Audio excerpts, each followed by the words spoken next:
एक साधे सब सदे, सब साधे सब जाए, स्वामी सब साधे सब जाए।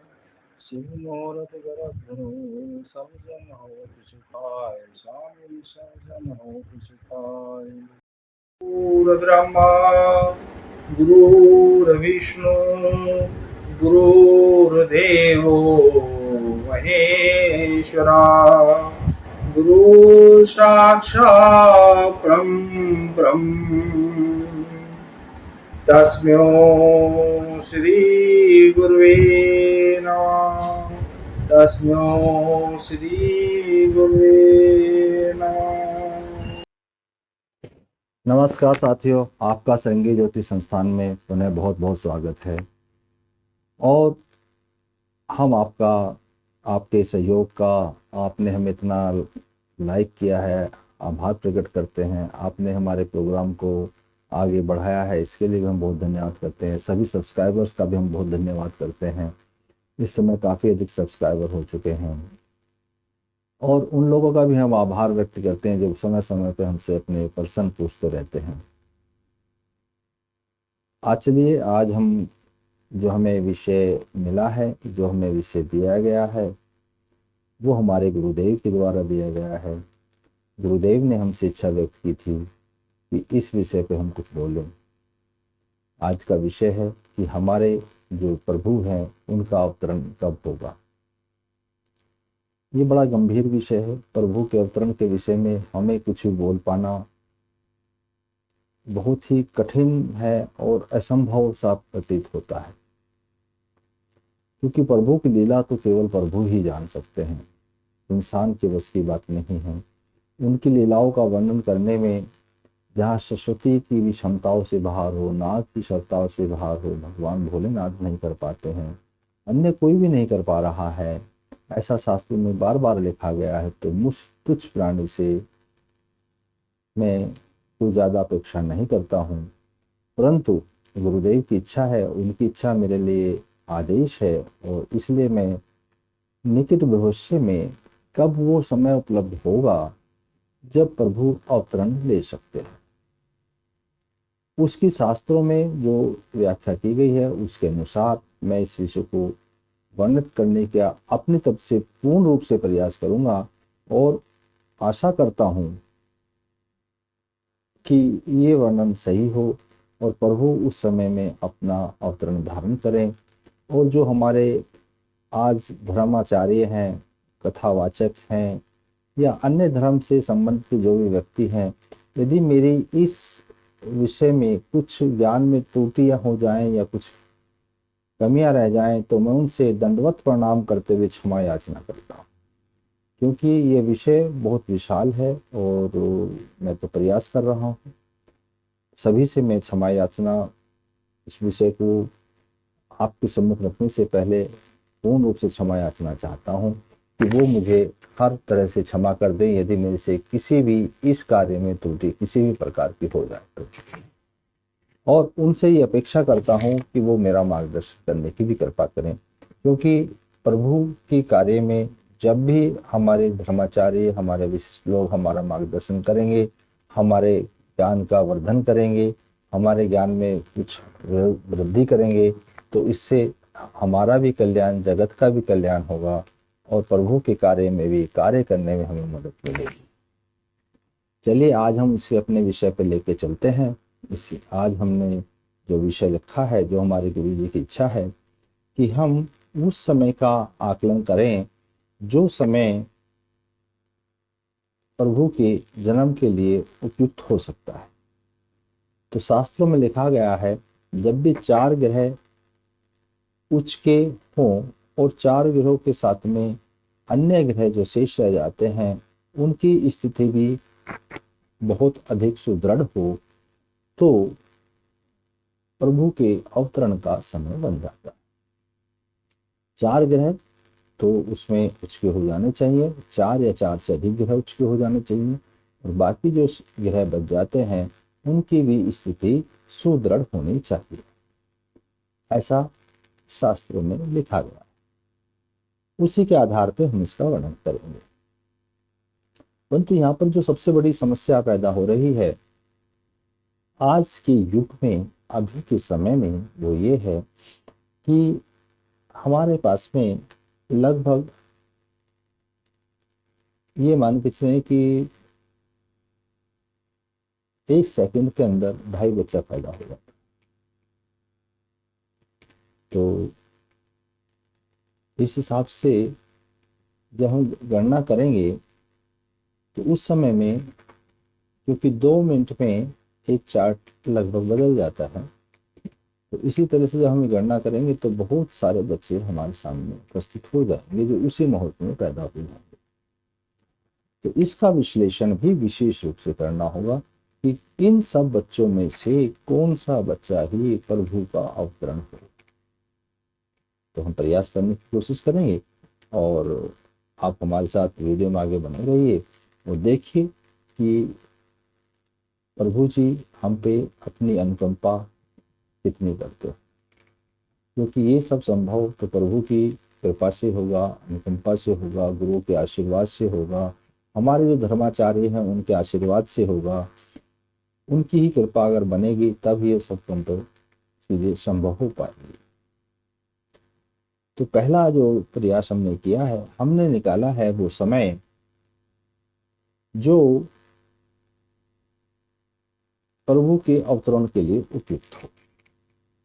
तो हम उस समय की गणना देख लेते हैं कि वो समय कब हमारे पास आने वाला है। ये समय बड़ा ही नज़दीक है और हम लोग तो नहीं रहेंगे, पर क्या पता प्रभु हमें अगला जन्म दें और हम उनके दर्शन कर पाएं। ये समय बड़ा नज़दीक है। उससे लोग जो अब जन्म रहे हैं, जो अब जन्म ले रहे हैं, वो समय में उपस्थित होंगे। गुरुदेव ने हमें कुछ गाइडलाइन दी थी, उन गाइडलाइनों का भी हम यहाँ वर्णन करेंगे कि उनकी गाइडलाइन से ये मैच खाती है। इसमें जो सबसे बड़ा उन्होंने जो शास्त्रों में भी लिखा हुआ मिला है, उन्होंने भी कहा है कि ये औरस पुत्र होना चाहिए। एक कंडीशन उनकी ये है। दूसरी कंडीशन उसमें ये है कि वंश संकरण नहीं होना चाहिए। और जो हमें अभी मिला है, जो हमने और अध्ययन करके देखा है, तो वो जो है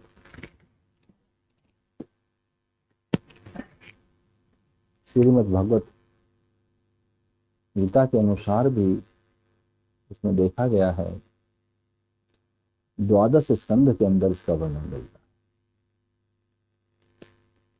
उसके अनुसार ये ब्राह्मण कुल में, ब्राह्मण के यहाँ इसको जन्म लेना चाहिए, वो भी कर्मकांडी ब्राह्मण होना चाहिए, वो भी श्रेष्ठ ब्राह्मण होना चाहिए, ब्राह्मण में उच्च होना चाहिए। इस तरह की वहां पर कुछ प्रतिबद्धता लगा। जन्म स्थान वहां पर संभल का दिया गया है, तो संभल में ही होना चाहिए। तो इस तरह से हम काफी नजदीक होते चले जाएंगे कि एक के बाद जब एक गणना करेंगे तो हमें पता लगेगा कि वो जो 2 सेकंड, जो हमारे 1 सेकंड में 2.5 बच्चे हो रहे हैं, उनमें से भी हम बहुत नजदीक पहुंच जाएंगे कि वो घर, वो परिवार, वो महिला, वो कौन सी होगी और कहाँ होगी। जैसे स्थान हमें पता है, पिता का नाम हमें पता है, पिता का नाम जो उसमें दिया हुआ है उसके अनुसार हम कह सकते हैं कि विष्णु यश नाम का व्यक्ति होना चाहिए। तो विष्णु नाम से कोई वहां पर ब्राह्मण मिल सकता है जो उसके घर में जन्म ले, या हो सकता है कि उसका कोई पर्यायवाची शब्द हो, वो भी संभव मान सकते हैं। तो अब हम देखते हैं कि वो समय, जिस समय की यहाँ पर बात की गई है, वो समय कौन सा होगा। अब हम अपने समय के ऊपर आ जाते हैं। तो हम समय की स्लाइड देखेंगे पहले, उसके बाद हम देखेंगे। ये वो समय की स्लाइड है जिसमें उस बच्चे का जन्म होना निश्चित हुआ है।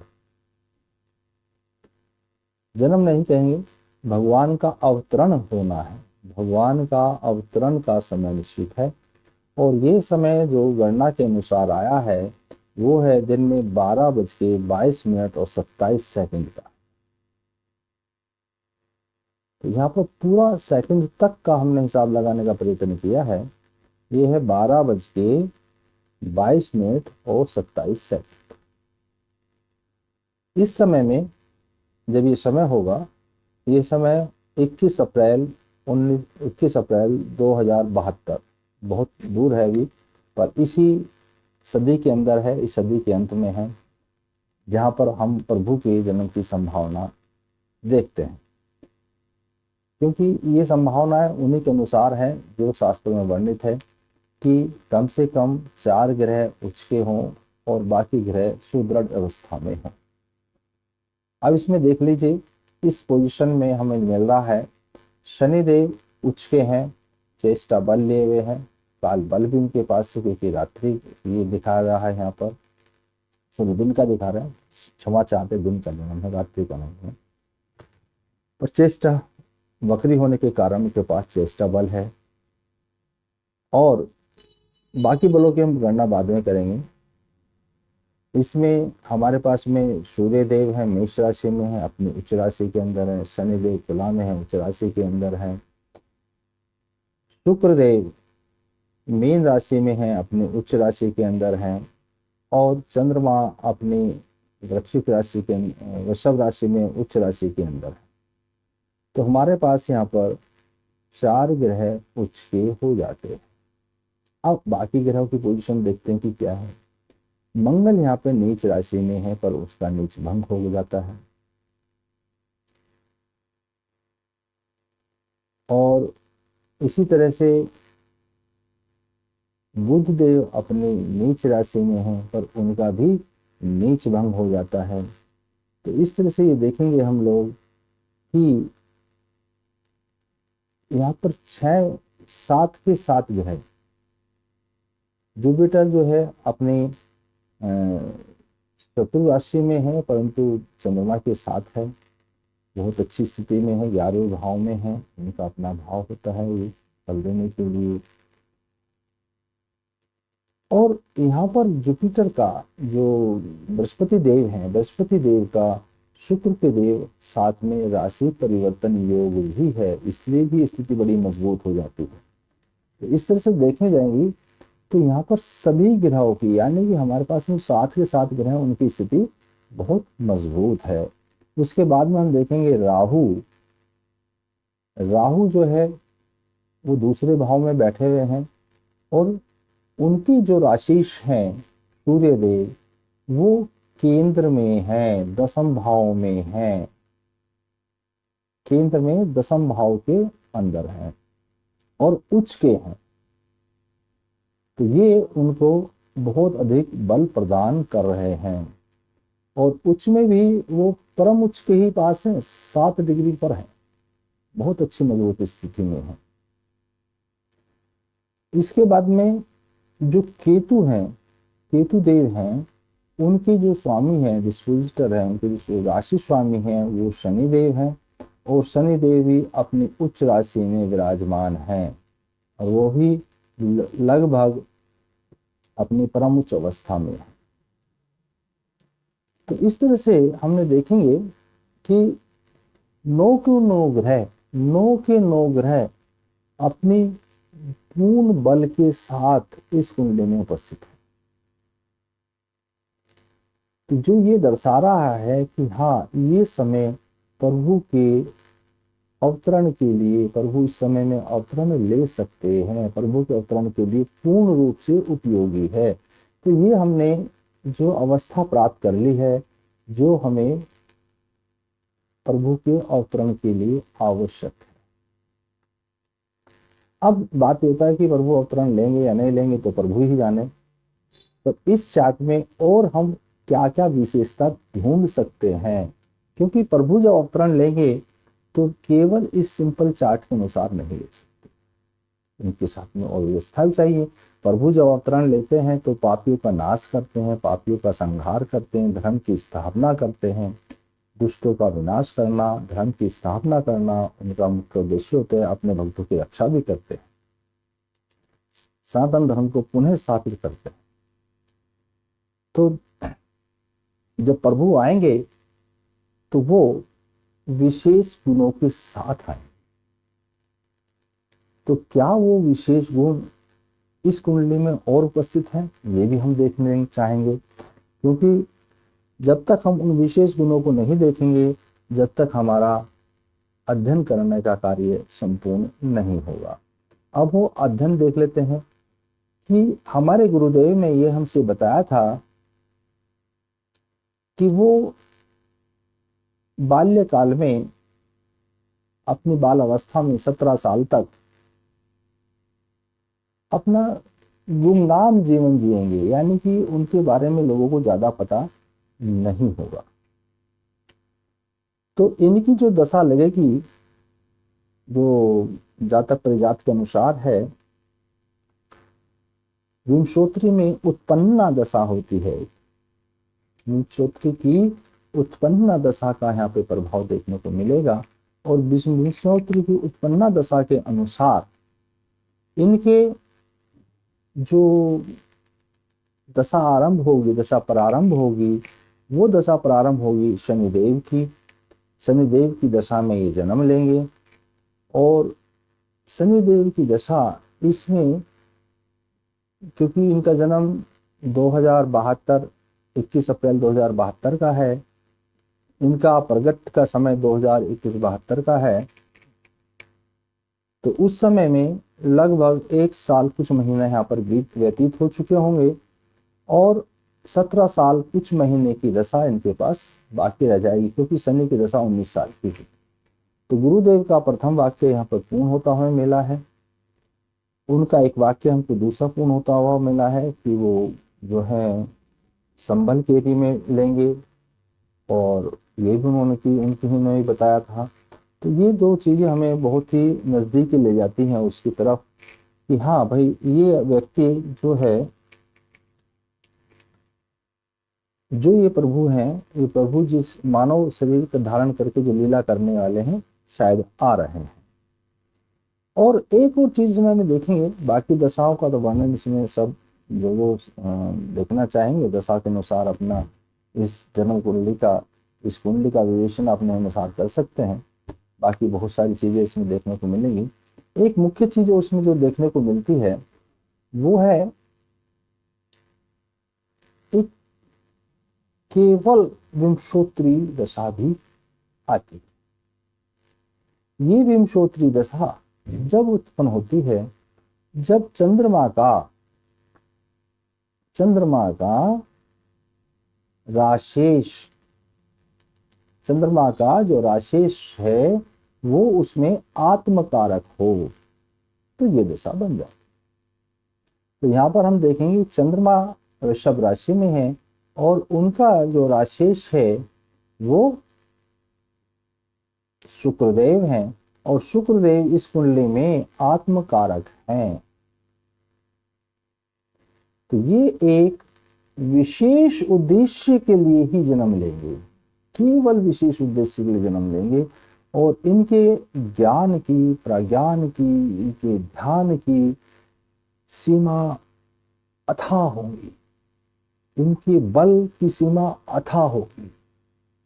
प्रभु के बल की सीमा तो कोई नाप ही नहीं सकता, वैसे उनके ध्यान की, ज्ञान की कोई सीमा नहीं होती है। परंतु ये भी कुंडली में दर्शाया गया कि उस समय में जब ये जन्म लेंगे ये सब चीजें उत्पन्न, तो ये सब चीजें उत्पन्न होकर हम देखेंगे कि ये इनको विशेष बना रही हैं, हमेशा विशेष बना रहे। तो इसके आगे बहुत सारी चीजें हैं जो केवल दशा के अंदर भी आप केवल विंशोत्री दशा जो है उसके अंदर देख सकते हैं कि ये केवल विंशोत्री दशा चंद्रमा से 11वें भाव में बन रही है, जो अपने आप में एक बहुत अच्छा भाव है। सूर्य इस कुंडली में शुभकत्री में बैठे हुए हैं, जो अपने भाव में सूर्य के ऊपर, इस कुंडली के ऊपर जहाँ सूर्य देव है वहां पर इनके ऊपर अर्गला लगी हुई है, द्वितीय भाव की अर्गला लगी हुई है, चतुर्थ भाव की अर्गला लगी हुई है। और यदि बहुत सूक्ष्मता से अध्ययन किया जाएगा तो द्वादश भाव की भी विपरीत अर्गला लगी हुई है। तो इस तरह से इनके पास इतनी सारी अर्गला लगी हुई है। ऐसे ही शनिदेव के ऊपर भी आपको काफी कुछ मिलेगा। सब ग्रह अपने अपने स्थान से, मंगल देव के ऊपर भी शनिदेव की अर्गला है और सूर्य देव की अर्गला होती है, और वहां पर भी 11वें भाव से विपरीत अर्गला भी उनके पास होती है। यानी कि सभी ग्रहों में आपको ऐसी चीजें मिलेंगी, ऐसे बल मिलेंगे जो ये प्रभु के अवतरण की तरफ संकेत करते हैं। विशेष रूप से मैं यहाँ कहना चाहूंगा, क्योंकि ये जो केवल विंशोत्तरी दशा बनी हुई है, ये एक ऐसा योग होता है जो बहुत ही कम कुंडलियों में बनता है, और इस कुंडली में ये योग जब बन रहा है, जब सब ग्रह अपनी चरम सीमाओं पर हैं, बली हैं, तो इस समय का बल और इस समय की दशा, इस समय के ये योग इस बात को प्रदर्शित कर रहे हैं कि प्रभु शायद इस समय अपना अवतरण ले लें। अब इनकी हम बल की हमने बात की, तो जरा इनका हम बल भी देख लेते हैं। ये देखिए इनका बल, सभी ग्रह अपने सर्वोच्च बल से सुशोभित हैं। कहीं पर भी किसी ग्रह का बल कम नहीं है। जो भी आप बल देखना चाहें वो उनका बल देख सकते हैं, बहुत अच्छे से सुशोभित हैं ये अपने अपने बलों में। सूर्य का बल इनका लगभग 200% से ऊपर है, 213% है, 175% इनके शनि का बल है। इस तरह से इनके बल बहुत ज्यादा है। विषोपा का बल भी बहुत अच्छा है, नेस्ता बल भी इनका अच्छा है, और सारे बलों को आप देखेंगे तो बहुत उत्तम स्थिति में है। इनके बलों का आगे भी विवरण किया जा सकता है, पर उसके लिए बहुत ही लंबा वीडियो हो जाएगा, क्योंकि अभी हमें आगे भी चलना है, आगे भी काफी चीजें इसमें हमें देखनी है। तो ये तो हमने इनकी कुंडली का छोटा सा, प्रभु के अवतरण की कुंडली का ये विवरण है, और हम उम्मीद करते हैं कि प्रभु जी शायद इस समय में जन्म लेने अवतरण कर सकते हैं। इसके बाद में हम देखेंगे कि जो और क्या इनकी हमें संभावना बनेगी, क्या क्या इनके साथ में होगा, अब उसको भी देखना चाहेंगे। अब हम चलते हैं, इसमें हमने छोटा सा विवरण उसका भी लिया है, जो हमारी जो शक्तियां हैं, जो बल हैं, उनका जो विवरण हम निकालते हैं कि किसी ग्रह की शक्ति कितनी है, तो उसको हम 16 चार्टों से, 16 जो हमारे विभिन्न चार्ट हैं, जिसमें हमारे राशि चार्ट है, होरा चार्ट है, दशकोण चार्ट है, चतुर्थ चार्ट है, सप्तमेश है, नवमांश चार्ट है, दशमेश है, द्वादश चार्ट है, षोडश चार्ट है, विश्वांसा चार्ट है, चतुर्विश्वांसा है, सप्त विश्वांसा है, त्रिशांसा है, खिदांश है, अक्ष दाहांश है, षष्ठांश है। ये इन सब चार्टों का एक संयुक्त बल निकाला जाता है कि किस चार्ट में कितना ये ग्रह बली होगा, किस तरह के इसके व्यवहार होगा। तो जब हमने उस चार्ट का एक एक्सेल सीट यहाँ पर हमने बनाई है, जिसमें आप देख सकते हैं इस एक्सेल सीट के अंदर, तो उसमें आप पूर्ण रूप से इसका विवरण देख लीजिएगा। यहाँ पर मैंने सारा विवरण दे दिया है कि किस चार्ट के अंदर किस क्या क्या पोजीशन है, और जो सूर्य देव हैं वो इन 16 चार्टों में से 11 चार्टों में शुभ हैं, बहुत शुभ, अच्छी स्थिति में, मजबूत स्थिति में है, और धन्वंतरी नाम से एक इनके देवता बनते हैं, सूर्य देव की। ऐसे ही चंद्र के 10 चार्टों में बहुत अच्छी स्थिति में है, वहां पे इनके उच्चेश्वा देव बनते हैं। जो इनके ये देव हैं, ये इनकी बहुत बड़ी शक्ति होती है, पावर होती है, कि वो आदमी, वो व्यक्ति जो हम D60 16 चार्टों से निकाला जाता है, शुभत्व निकाला जाता है कि जीवन में किस तरह से उसके ग्रह कार्य कर रहे हैं, उसके ग्रह क्या कर रहे हैं, इस विषय में बड़ा विस्तृत जानकारी D60 चार्ट और इन सब ग्रहों की पावर निकालने से, जो पावर निकाली जाती है उससे पता लगती है। इसी तरह से हमने इनकी पावर निकालिए मंगल देव की, वो भी धनवंतरी आई है 11 चार्टों में, 16 में से 11 चार्टों में बहुत मजबूत स्थिति में है।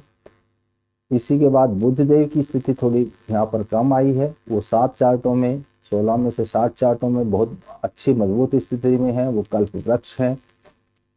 और यहाँ पर जो गुरुदेव हैं वो 16 के 16 चार्टों में उत्तम है। ये विशेष बात है, गुरुदेव 16 के 16 चार्टों में बहुत मजबूत स्थिति में है। ये बिल्कुल कोई ग्रह 16 के 16 चार्टों में उत्तम हो जाए, अच्छी स्थिति में आ जाए, ये देखने के लिए कभी मिलता ही नहीं है। ये प्रभु की कुंडली में उपस्थित है। इसके बाद शुक्रदेव हैं, वो 9 चार्टों में बहुत उत्तम स्थिति में, पूर्ण चंद्र की स्थिति में है। शनि देव हैं, वो 10 भाव चार्टों में बहुत उत्तम है, उच्चेश्वा है। और लगन जो इनका सोम है वो भी धनवंतरी है, वो भी बहुत उत्तम स्थिति में है। अब इनका क्या होता है, इससे क्या क्या मिलता है, वो हमें देखने वाली बात है। अब हम ये तो हमें बल मिल गया कि वो कार्य करने की क्षमता कैसी है, उसके देव कैसे हैं,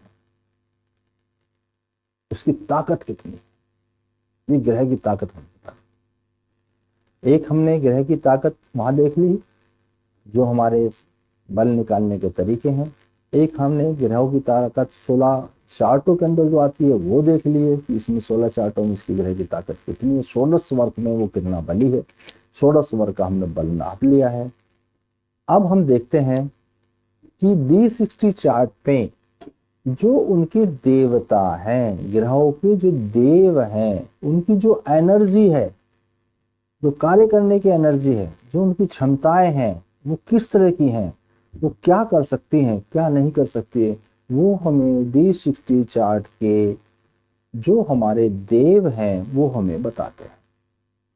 तो जब प्रभु जी आएंगे यहाँ पर धरा पर, जब प्रभु जी अपना धरा पे अवतरण करेंगे, शरीर धारण करते हैं, अवतार लेते हैं, तो उनका कार्य होता है, वो अपना जो मुख्य कार्य करते हैं, धर्म की स्थापना करते हैं। धर्म की स्थापना में कहने के लिए तो लोग बाग बोलेंगे क्रूरता होती है, पर राक्षसों को विनाश करना, दुष्टों का विनाश करना, अभिचारियों का विनाश करना और दुराचारियों को सबक सिखाना कोई क्रूरता नहीं होती है। अपने भक्तों की रक्षा करते हैं, अपने दयालु धर्मात्माओं की रक्षा करते हैं, धर्म का दोबारा से स्थापना करते हैं। उसके लिए प्रभु अपनी जब लीलाओं का प्रदर्शन करते हैं तो वो उसमें क्रूरता जैसी चीजें भी दिखाई पड़ती हैं उनकी। जहाँ वो एक तरफ बहुत मधुर होते हैं, बहुत कोमल होते हैं, बहुत उत्तम होते हैं, तो वहाँ दूसरी तरफ वो अपने बलों का भी प्रयोग करते हैं। तो वो बल जो देने वाले हैं, जो ग्रह उस समय उनको बल प्रदान करेंगे, जो उनको D60 चार्ट के अंदर वो जो बल दिए जा रहे हैं ग्रहों के द्वारा, वो बल का भी हम एक बार वर्णन कर लेते हैं। सूर्यदेव काल के रूप में उपस्थित है, चंद्रदेव पूर्ण चंद्रमा है, यानी पूर्ण बली है वो, जबकि वहां पर वो इतने बलवान नहीं दिखते कि चंद्र और सूर्य से दूसरी भाव में है, तो वहां पर इतने बलवान वो नहीं दिखाई दे रहे हैं। परंतु यहाँ पर चंद्रमा पूर्ण बली है, पूर्ण चंद्र हैं, यानी कि उनकी जो ममता है, उनके जो स्वभाव है, उसमें बड़ी एक उत्तम क्वालिटी होगी कि वो अपने भक्तों पे पूर्ण दया करते दिखाई देंगे। मंगल उनका निर्मल है, यानी कि किसी भी निर्दोष व्यक्ति को, वो किसी भी जो दोषी नहीं है उसको कुछ नहीं कहेंगे, निर्दोष व्यक्ति का हमेशा संरक्षण करेंगे, अपने भक्तों का संरक्षण करेंगे और दुष्टों को वो दंड देंगे। मंगल का निर्मल होना इस बात का द्योतक है कि केवल दंड दुष्टों को ही दिया जाएगा। इसके बाद में बुध उनका मांदी है। मांदी ग्रह एक तरह से काल का ही दूसरा सलाह रूप है जो मांदी है, और इसको काल का भाई कहिए या काल जैसा समझिए, ये भी अत्यधिक बलशाली है। जिसकी भी मांदी का प्रभाव नजर आता है या मांदी होता है तो वहाँ कष्ट बहुत अधिक आ जाते हैं। तो ये भी जो इनका बुध है वो दुष्टों को तो नहीं छोड़ेगा। अपनी चपलता से, अपनी वाणी से, अपने उद्घोष से ये दुष्टों को नहीं छोड़ेंगे। इसके बाद में गुरुदेव हैं, वो तो श्री वल्लभ हैं बल में, परंतु श्री वल्लभ बल में जरूर है, परंतु उसको जो उनका कहना चाहिए, जो उनके क्षमता लेके आ रहे हैं, जो कार्य करने के लिए आ रहे हैं, वो यम के रूप में है। यानी कि यम और श्री वल्लभ के साथ उपस्थित होने वाला है, यानी कि वो पूर्ण रूप से धर्माधिपति है। वो तो धर्माधिपति को भी अधिपति है, वो तो धर्म की स्थापना के लिए ही आते हैं। तो उनके धर्म की सीमा को कैसे नापा जा सकता है, इसलिए यहाँ पर ये श्री वल्लभ है, श्री वल्लभ में है वो यम महाराज। इसके बाद में जो शुक्रदेव हैं, वो बलों में तो पूर्ण चंद्र हैं, पर राक्षस हैं। यानी कि वो जो भी शुक्रदेव से संबंधित कार्य हैं, जो ग्रह उनके रहेंगे उस समय में, जो वैभवता है, संपन्नता है, जो भी आगे अन्य चीजें होंगी, उसमें उनको विशेष बल प्राप्त है, विशेष। शुक्रदेव वैसे भी राक्षसों के ही गुरु कहे गए हैं और इनके पास ही संजीवनी विद्या है। इसका अर्थ ये होता है यहाँ पर, यदि वो शुक्रदेव राक्षस के समय आ रहे हैं दोबारा से, तो संजीवनी विद्या लेके आ रहे हैं। उनका बल, उनकी क्षमताएं उनको संजीवनी विद्या सहित उपस्थित होंगे और वो भगवान के सभी कार्यों में प्रभु की तन मन से सेवा करते हुए दिखाई देंगे। इसके बाद में शनिदेव हैं, वो दावा अग्नि के साथ हैं। इनका ताप कोई झेल नहीं पाएगा उस समय में, इतने ये अपने चारों तरफ अपना जो कर्तव्य है उसमें जैसे जलते हुए वन के अंदर भी कोई नहीं घबराता, उस तरह की इनकी प्रवृत्ति होगी। ये किसी भी कठिनाई का सामना करने से कभी घबराएंगे नहीं। बस तो प्रभु घबराते ही नहीं है, पर मानव शरीर में कई बार ये दिखाया जाता है कि नहीं वो प्रभु घबरा रहे हैं, तो वो दिखावा भी इनके अंदर नहीं होगा। ये कठिन से कठिन परिस्थितियों में अपने कार्य को करते चले जाएंगे, करते चले जाएंगे, करते चले जाएंगे। और इनका जो लगन है बहुत मजबूत है, 15 डिग्री के आसपास है इनका लगन। इनका लगन बहुत मजबूत है और सर्वस्व बली है, मैं तो ये कह सकता हूं। वो भी मृत्यु योग में, उसकी देवता मृत्यु। तो आपने देखा कि इनके सारे के सारे देव जो D60 चार्ट से निकल के आए हैं, वो ऐसे हैं, ऐसी स्थिति में हैं कि अपने भक्तों की तो रक्षा करेंगे, अपने भक्तों की रक्षा करेंगे, अपना धर्म की स्थापना तो करेंगे, पर दुष्टों को कोई भी ग्रह एक क्षमा याचना तक देने के लिए तैयार नहीं।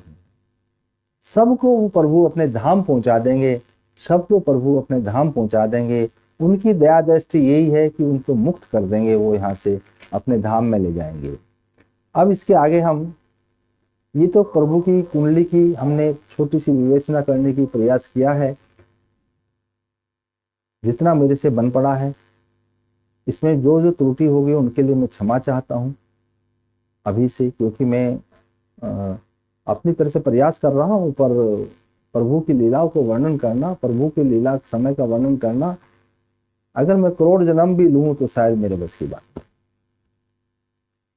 और मैं अपनी तरफ से गुरुदेव का जो आशीर्वाद मुझे मिला है, गुरुदेव की जो कृपा मुझे हुई है, जो गुरुदेव ने मुझे इच्छा व्यक्त करके एक आदेश दिया है, उसके अनुसार मैं कार्य कर रहा हूँ। अब इस चीज़ को हम आगे ले लेते हैं, क्योंकि अभी हमारा कार्य संपूर्ण नहीं हुआ है। अभी हमें ये देखना बाकी है कि उस समय में बहुत सारे बच्चे उत्पन्न होंगे, जैसा हमने पहले ही कहा है। हमारे पास में स्थान है, समय है, अब हमारे पास में उनके पिता का नाम भी है। तो इन सब चीज़ों से उसके लिए बहुत ही एक नैरो फ्यूज आ जाएगा, नैरो स्पेस आ जाएगा। परंतु उसके बाद भी हम ये जानते हैं कि इस समय में बहुत सारे बच्चे उत्पन्न होंगे और सभी में ये गुण जो हमने बताए हैं होने की संभावना बन जाए। परंतु इतनी शक्तियों का संचालन करने के लिए, इतनी शक्तियों का संचालन करने के लिए हमें और विशेष गुणों की आवश्यकता होगी। जो ये गुण इनको इनकी माता से प्राप्त, तो जो इनकी माता होगी वो विशेष होगी, उसने न जाने कितने जन्म में तप किया होगा, जप किया होगा। तो मैं बार बार अपनी, जब मैं व्याख्या करता हूँ, मैं तो गर्भधारण के विषय में बार बार बताता रहता हूँ, तो उसमें मैं एक बहुत विषय का बात करता हूँ, उसको कहता हूँ मैं भूमि। भूमि कैसी है? जैसी भूमि होती है वैसा ही उसके अंदर फल अंकुरित होता है। तो ये भूमि विशेष होगी, इसमें कोई दो राय नहीं। इस समय में जितने जातक जन्म लेंगे उनको ये भूमि प्राप्त नहीं हो सकती।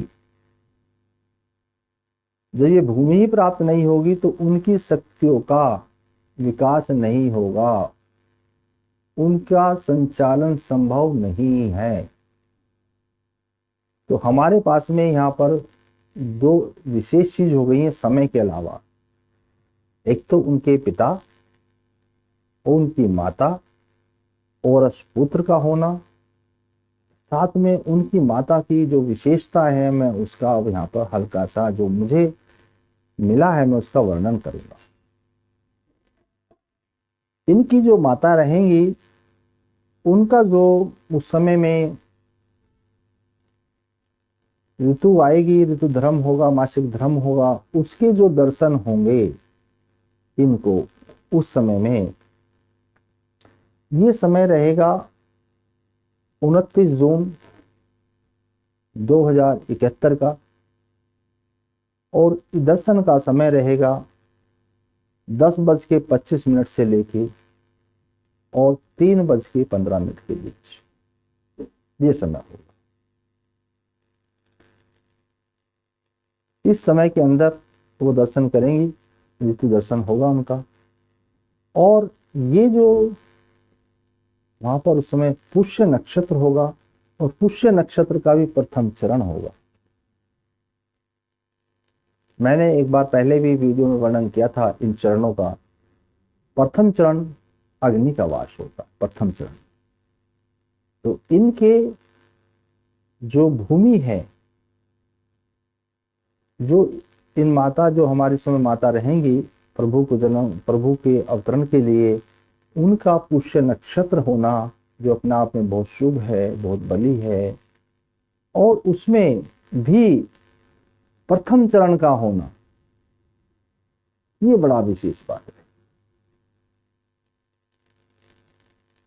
तो वही जो सौभाग्यशाली हमारी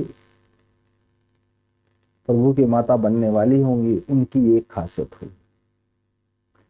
दूसरी खासियत ये होगी, उस समय में हो सकता है इस समय में भी कुछ अन्य महिला मिल जाएं जो इसी नक्षत्र में होंगी, और वो भी प्रभु का गर्भ धारण करने के अधिकारी बन सकती है, मैं ये नहीं कहता।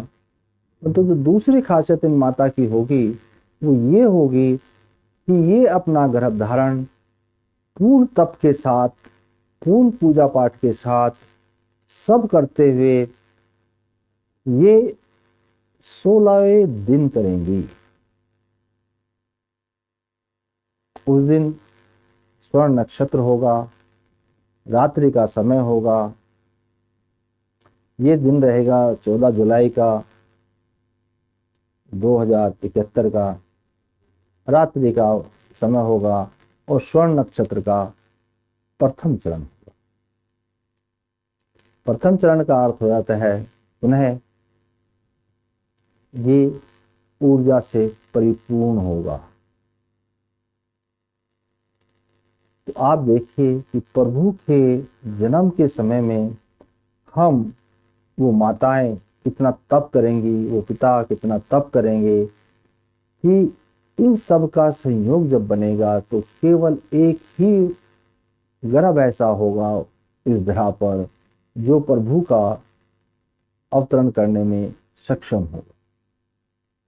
बाकी जो गर्भ धारण किए जाएंगे या उस समय में जो जन्म होंगे, उनके पास में उस तरह की कोई ऊर्जा नहीं होगी जो उन ऊर्जाओं का संचालन कर सकें, जिनका वर्णन मैंने अभी थोड़े समय पूर्व किया था कि भाई ये चार्ट के अंदर इतनी प्रबल ऊर्जा लेके आ रहे हैं, क्योंकि बाकी नक्षत्र के अन्य चरणों में ये स्थिति बनने वाली नहीं।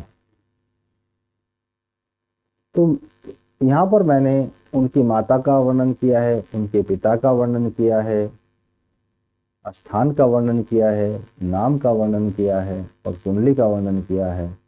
और मैं श्री प्रभु से उनके श्री चरणों में नमन करते हुए विनती करता हूँ कि वो यदि उस समय अवतरण लें तो हमें भी अपने दर्शन दें, हमें भी किसी न किसी रूप में प्रभु की सेवा का अवसर प्राप्त हो। मैं प्रभु से नम्र निवेदन करता हूँ। और जो भी धर्माचार्य, जो भी हमारे धर्म के संचालक हैं, अगर इस वीडियो को देखकर उन्हें किसी भी तरह की कोई भी आपत्ति हो तो मैं उसके लिए उनसे क्षमा मांगता हूँ, क्षमा चाहता हूँ और उनसे अपेक्षा करता हूँ कि वो आगे से मेरा मार्गदर्शन करें, ताकि भविष्य में कोई इस तरह की त्रुटि मुझसे ना हो। इसी के साथ मैं आज की जो मेरे गुरुदेव का मुझे आशीर्वाद कहिए और उनकी अभिलाषा चाहिए, उनकी इच्छा जो थी, जो उन्होंने पूछा था कि भाई क्या निकट भविष्य में ऐसा कोई समय आ रहा है, तो समय तो आ रहा है, पर बाकी सब तो प्रभु की इच्छा के ऊपर है कि प्रभु जन्म ले रहे हैं या नहीं ले रहे हैं, प्रभु अवतरण कर रहे हैं या नहीं कर रहे हैं, प्रभु शरीर धारण करेंगे या नहीं करेंगे, या प्रभु किसी अन्य अपनी आत्मा को यहाँ पर भेजेंगे जो कुछ समय के लिए धर्म की स्थापना करे, या जो भी प्रभु की इच्छा होगी। प्रभु की इच्छा, प्रभु की लीला को वर्णन करना मेरे बस में नहीं है, बिल्कुल भी नहीं है। मैं तो प्रभु की इच्छा के सामने कुछ कर ही नहीं सकता, मैं तो बहुत तुच्छ हूँ उनकी श्रेणी के सामने। जो करेंगे प्रभु करेंगे। मैंने अपने गुरुदेव के आदेश का पालन किया है और उम्मीद करता हूँ ये वीडियो आप लोगों को अच्छी लगी होगी, क्योंकि मैंने इतना विस्तृत वर्णन कभी नहीं किया है। मैं ये बताता तो रहता हूँ किस समय में क्या क्या होगा, कैसे होगा, किस तरह से गर्भ धारण करना चाहिए, पर इस वीडियो के अंदर मैंने पूर्ण रूप से हर समय की, हर काल की, हर सब चीज की गणना सूक्ष्मता से करने का प्रयास किया है। यहाँ तक कि मैंने उनके मतलब जो उस समय में माता रहेंगे उनका भी मैंने प्रयास किया है, क्योंकि अभी तो जो उनकी माता बनने वाली होंगी उनके भी जन्म में लगभग ये समझिए कि 40 साल से ऊपर का समय शेष है। 40 साल के बाद तो वही जन्म लेंगी, तो बहुत सारी चीजें होंगी, घटनाएं घटेंगी। पर हाँ, मैं यहाँ पर एक चीज बताना आपको भूल गया हूँ, उसका भी मैं यहाँ वर्णन कर देता हूँ कि ये जो घटनाएं घटती हैं, प्रभु का जो अवतरण होता है उसके लिए भी कुछ कंडीशंस होती हैं, उसके लिए भी बहुत सारी। धर्म पूर्ण रूप से नष्ट हो जाता है, विभाचारी बढ़ जाते हैं, दंभी बढ़ जाते हैं, राजा का राज नहीं चल पाता है। और इस समय में जो घटना घटने वाली है, जो कलयुग में होगी, उस समय वर्ण संक्रमण चरम सीमा पर होगा, वर्ण संक्रमण चरम सीमा पे होगा। राजा बनने के लिए कोई योग्यता नहीं होगी, जिसमें बल वही राजा, जिसमें दम वही राजा, जिसके पास पैसा वही राजा। इस समय में केवल एक ही चीज होगी, जो अपने परिवार का लालन पालन कर ले वो बहुत अच्छा है, जो नहीं कर पा रहा है वो बहुत बेकार है। इस समय में एक ही चीज होगी, साम दाम दंड भेद किसी भी तरह से हो, अपना प्रभुत्व जमाओ, अपना प्रभुत्व जमाओ, ये रहेगा। और ये भी होगा कि जो दुराचारी जो शासक होंगे, जो भी राजा बनेंगे, जो भी शासक होंगे, वो आम लोगों से, जनता से, प्रजा से, जो भी कहिए, उससे पैसे भी छीन लेंगे और उसकी स्त्रियों को भी छीन लेंगे। इतनी विकट स्थिति आने पर ही प्रभु का जो है अवतरण लगभग होता है। यदि ऐसी स्थिति नहीं बनती है तो प्रभु साधारण रूप से अवतरण नहीं लेते हैं। ऐसी स्थितियां बन जाती हैं। जैसे रामायण काल में रावण का सीता का हरण करना, ये दर्शाता है कि उस समय में जो लोग ये तो प्रभु थे, पर माता का हरण किया उन्होंने, हमारी जगत जननी का हरण कर लिया रावण ने। पर ये सोचिए कि जो साधारण जनता रही होगी वहां पर कितने खलनायक होंगे, कितना बुरा हाल होगा। तो उस स्थिति का अंदाजा सिर्फ इसी बात से लगाया जा सकता है कि बहुत बुरा व्यवहार उस समय होता रहा होगा। महाभारत काल में भी द्रौपदी का अपमान इस बात को दर्शाता है कि केवल एक ही द्रौपदी नहीं है, वहां पर न जाने कितनी द्रौपदी रही होंगी जो उस समय में बलि पुरुषों के आगे उनके साथ दुराचार होता रहा होगा। तो इसी तरह से कलयुग में भी जब ये घटना घटने का समय आएगा, उस समय में भी दुराचारी, अत्याचारी अपनी चरम सीमा पे पहुंच जाए और तब प्रभु अवतार लेके। और जैसा हमारे गुरुजी ने बताया, 17 साल तक उनके दर्शन कहिए या कुछ भी कहिए संभव नहीं होंगे, उनको हम पहचान नहीं पाएंगे, हमारे बीच में ही रहेंगे।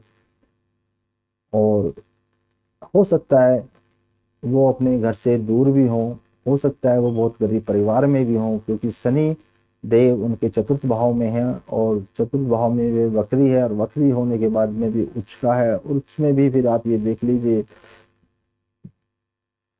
कि इतने सारे बलों के साथ में जब चतुर्थ भाव में होगा तो हो सकता है कि वो अपने घर से कुछ दूर भी रहें और भी उनके साथ में समस्या हो सकती हैं। तो उस समय में वो किसी को दर्शन शायद नहीं देंगे। बाकी देव और ऋषि और प्रभु तो दर्शन करते ही हैं, वो तो नाना रूप लेके आएंगे, नाना करके दर्शन करेंगे, पर आम लोगों को उनके बारे में जानकारी आसानी से नहीं मिल पाएगी। ऐसा मेरा विवेचना है, ऐसा मेरा मानना है, ऐसा ही मेरे गुरुदेव का कहना है कि आम आदमी उनको नहीं पहचान पाएगा। चलिए हम इसी के साथ में अपने गुरुदेव के चरणों में इस वीडियो को समर्पित करते हैं और आप सब लोगों से उम्मीद करते हैं अगर आपको अच्छी लगी इसे आप अधिक से अधिक लोगों को दिखाइए, अधिक से अधिक लोगों को बताइए। और यदि धर्माचार्य देखें कि ये समय सत्य है, होने की संभावना है, तो वो इस समय का जैसा चाहे वैसा प्रयोग कर सकते हैं। मैं तो सिर्फ अपनी तरफ से उनसे क्षमा याचना ही कर सकता हूँ कि यदि मुझसे कोई त्रुटि हुई हो तो मुझे क्षमा करें। इसी के साथ मैं अपनी वाणी को विराम देते हुए इस वीडियो का यहाँ पर पूर्ण रूप से समापन करता हूँ और प्रभु के चरणों में, श्री चरणों में नमन करता हूँ। सभी धर्माचार्यों के चरणों में नमन करता हूँ, अपने गुरुदेव के चरणों में नमन करता हूँ।